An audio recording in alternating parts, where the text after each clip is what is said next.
बिस्मिल्लाहिर्रहमानिर्रहीम। आज का जो हमारा टॉपिक है वो है सिंपल पेंडुलम। सिंपल पेंडुलम पढ़ने से पहले कुछ चीज़ें क्लियर होनी चाहिए, जैसे simple harmonic motion, speed, acceleration, kinetic energy, potential energy, tension, weight और इनर्शिया।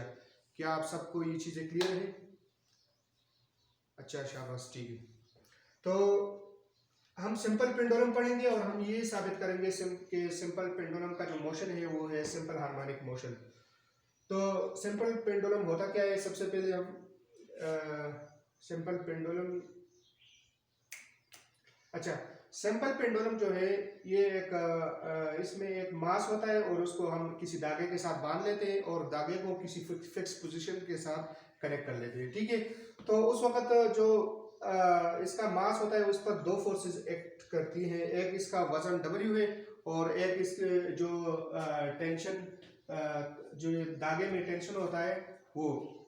तो इस ये इस वक्त पोजीशन ओ पे है, मतलब मेन पोजीशन पे। इस मेन पोजीशन पे ये बिल्कुल स्टेशनरी रहता है, मतलब ये हरकत नहीं करता।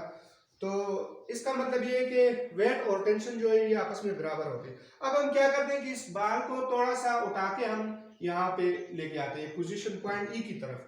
पॉइंट ई पे इसको रखेंगे। जब हम इसको पॉइंट ई पे छोड़ेंगे तो ये वहां पे रुकेगा नहीं बल्कि वापस जाएगा और ये पॉइंट यहाँ मेन पॉइंट से गुजरते हुए ये पॉइंट ई प्राइम तक पहुंच जाएगा, ठीक है।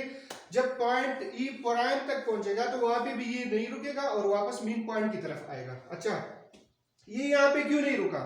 क्योंकि इसको जमीन अपनी तरफ खींच रही है, जिसको हम उसका वजन कहते हैं। अच्छा, ये वापस आएगा तो यहाँ मेन पॉइंट पे क्यों नहीं रुकेगा? क्योंकि इसके पास अभी इनर्शिया है और इनर्शिया इसे यहाँ पे रुकने नहीं देगी और ये आगे जाके पॉइंट ई पे जाएगा और पॉइंट ई पे भी ये नहीं रुकेगा, क्योंकि इस पे जो ई प्राइम पे भी ये नहीं रुकेगा, क्योंकि इस पे जो है इसका वेट इसको वापस मेन पोजीशन की तरफ ला रहा है, ठीक है। अच्छा, अभी हम देखते हैं कि यहाँ पे एक्सट्रीम पॉइंट्स जो है दोनों, इस पे जो है इसकी काइनेटिक एनर्जी होती है ये दोनों की जीरो होती है, क्योंकि काइनेटिक एनर्जी स्पीड पर जो है वो डिपेंड करती है और यहाँ पे इसका स्पीड जीरो होता है तो काइनेटिक एनर्जी जीरो होती है। और यहाँ पे kinetic energy maximum, potential energy जो होती है इस पॉइंट पे और इस पॉइंट पे मैक्सिमम होती है, क्योंकि ये दोनों पॉइंट जो है सबसे ज्यादा हाइट पे है और पोटेंशियल एनर्जी जो है वो हाइट पे डिपेंड करती है, तो इसीलिए यहाँ पे इसकी जो है एनर्जी मैक्सिमम होगी। अच्छा, जब ये वापस आएगा मेन पॉइंट की तरफ तो मेन पॉइंट में पे इसकी सबसे ज्यादा स्पीड होती है, तो इसीलिए काइनेटिक एनर्जी जो है वो मैक्सिमम होती है और मेन पॉइंट पे इसकी सबसे कम जो है वो हाइट होती है, तो इसीलिए पोटेंशियल एनर्जी जो है उसकी जो है वो मिनिमम है।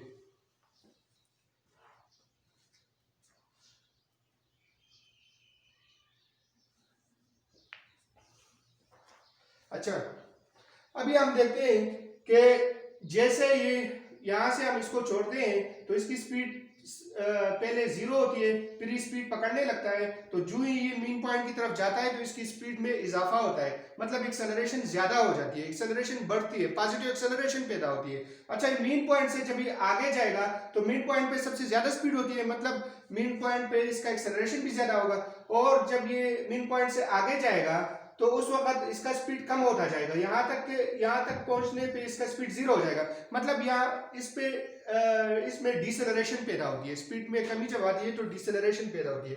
अच्छा, एक्सेलरेशन जो होता है इसका डायरेक्शन, पॉजिटिव एक्सेलरेशन का डायरेक्शन इस तरफ होता है। अच्छा, आगे नेगेटिव एक्सेलरेशन होगा तो इसका डायरेक्शन, नेगेटिव एक्सेलरेशन का डायरेक्शन हमेशा पीछे की तरफ होता है।